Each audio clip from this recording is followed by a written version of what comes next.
Ben işten gelmiştim. Saat 6.30 civarıydı. Sonra bizim kızla İbrahim Halil gitti. Balkona çıktılar. İbrahim Halil'le de sandalye varmış balkonda. Sürüklemiş demircan kenarına. Oradan da artık nasıl olmuşsa aşağı düşmüş. Aşağıda bir sürü arkadaş vardı. Ben içeri girerken onu gördüm zaten. O arkadaş kaldırmıştı işte. Arkadaş yani el işaretleriyle anlatıyor. Oradan çıktığı gibi ben gördüm. Ben gördüm gelirken. Önüme dedi karın üstüne düştü. Karın üstüne? Evet, önüme karın üstüne düştü dedi. Sonra geldim baktım gözleri yani açık. Dedim belki ölmüş. Arkamdan bir kadın hatta geldi dedi ki elini gözlerine sür dedi. Gideyim mi gitmeyeyim mi dedim. O aslında dedim götürürüm. Neyse getirdik yolda ufakta bir kaza yaşadık. Kazada ağladı.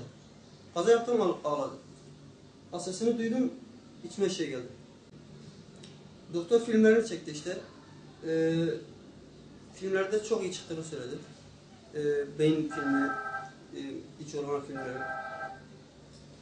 Yani herhangi bir hasar olduğunu söylemedi. Kaçıncı kattan düştü abi? 4. kattan düştü. 4. kattan? Evet. Kar zemine düştü. Kar o zemine düştü. Ama şu anda bir şeysi yok. Elhamdülillah çok şükür. Evet.